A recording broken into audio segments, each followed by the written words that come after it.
Orphans, Chapter 17. Dinner is fish head soup with barley and potatoes. There is also bread, which Mama bakes because she can make it cheaper than a bakery 5-cent loaf. As always, Papa and Agnes eat first. Mama serves. No one talks. Halfway through his bowl, Papa throws down his spoon. Can't eat, he says, and goes into the back room. Slams the door behind him. No one says anything.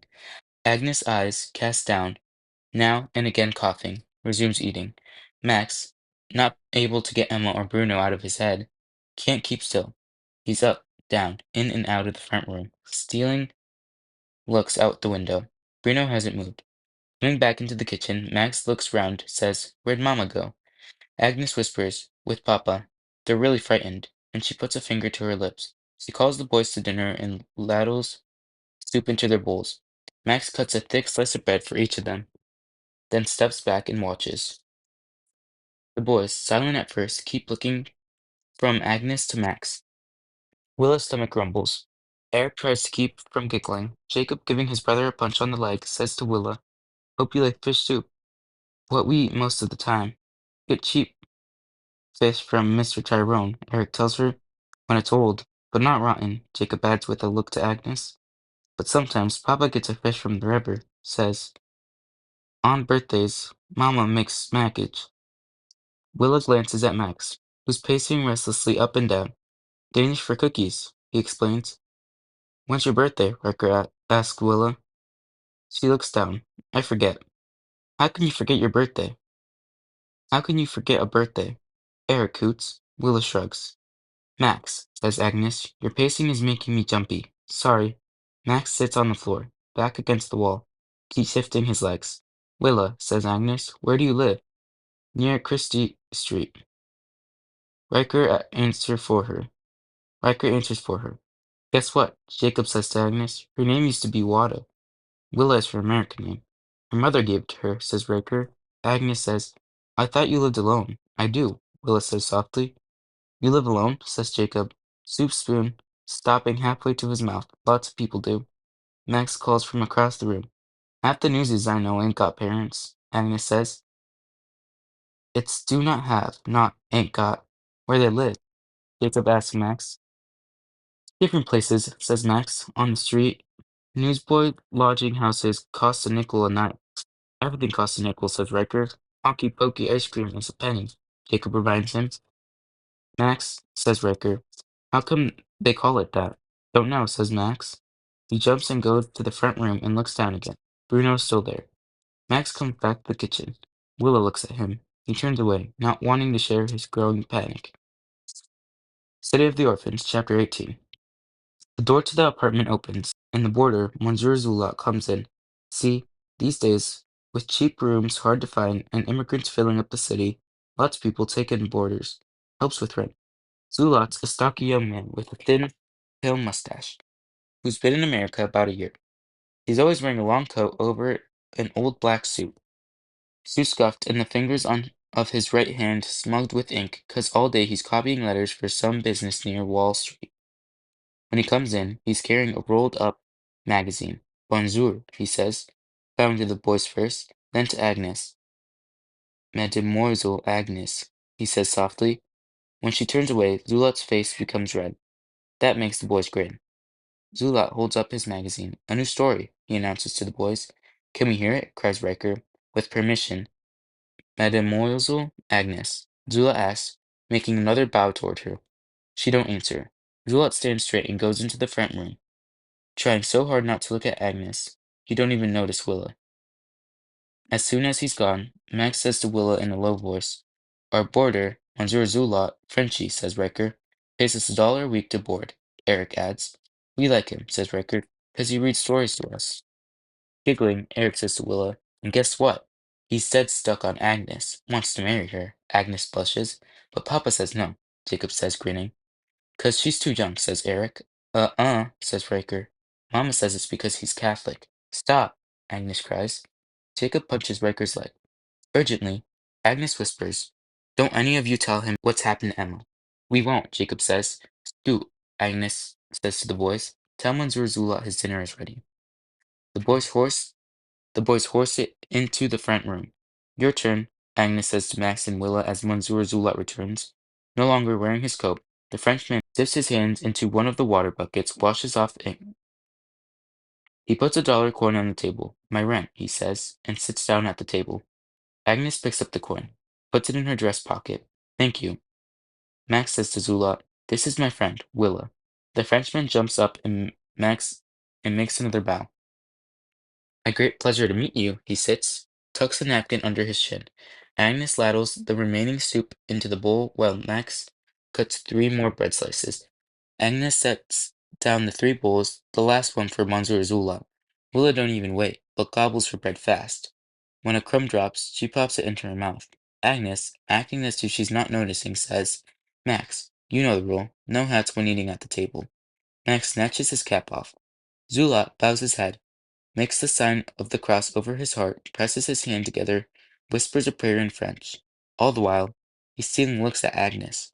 She's acting as if she's ignoring him, but Max sees her glance round once in a while.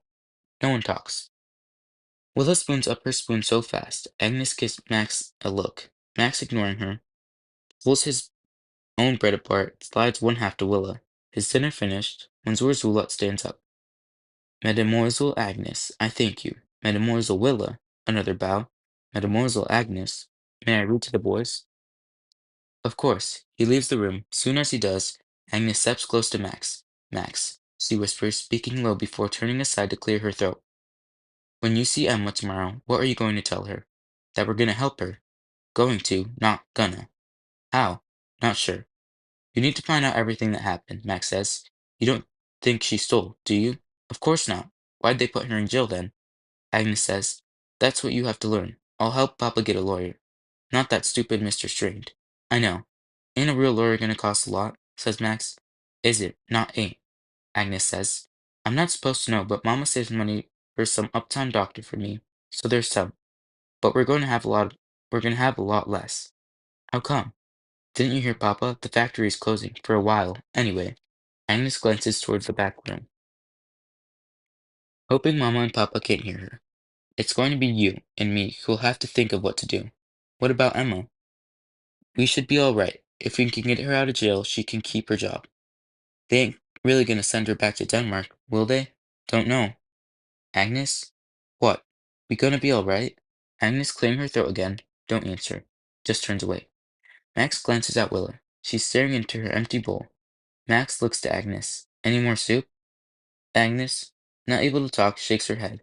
Max, upset, washes the soup bowls in the bucket, then takes the dirty water down to the yard, where he throws it at a clucking chicken. When he gets back, Willa is sitting in the dark kitchen alone. Your sister says good night, she says. Then she adds, you have a really nice family. Yeah, but everybody's tumbled. Want another piece of bread?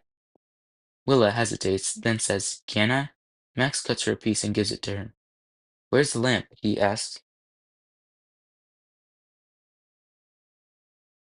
Where's the lamp? He asks. Your boarder took it. Then Willa says, Agnes has a bad cough, and her eyelids are pink. Mama told Papa it's something called wasting disease. Willa stops eating. You sure? Yeah, why? What's the matter?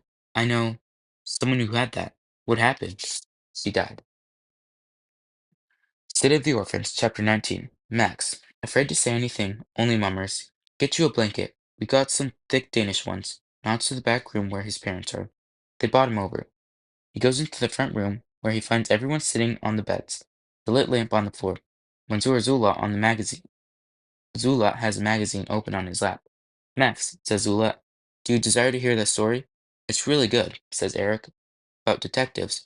Jacob, squirming with pleasure, says it's called The Bradys and the Missing Diamonds. Or, Wrecker adds, The Boy Detective.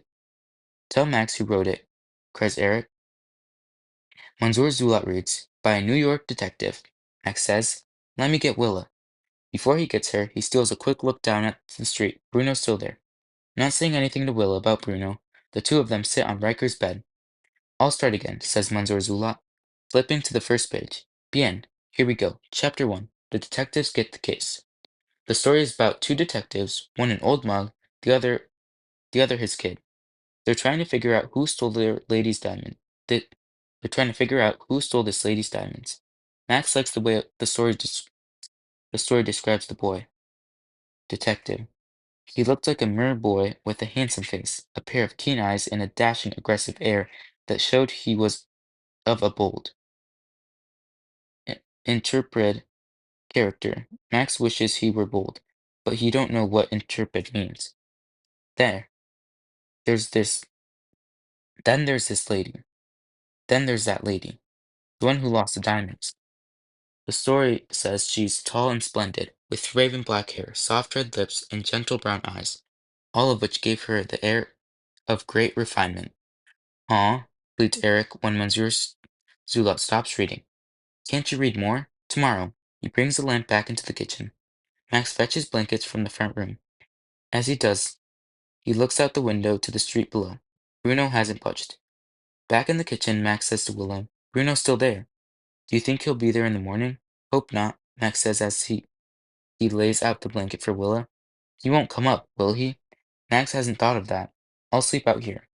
He sets his blanket in the front of the door. He sets his blanket in front of the door. Willa lies down on the floor and covers herself. Keeps her stick by her side. Max sits on the floor, back against the door, legs stretched out. He says, You like that story?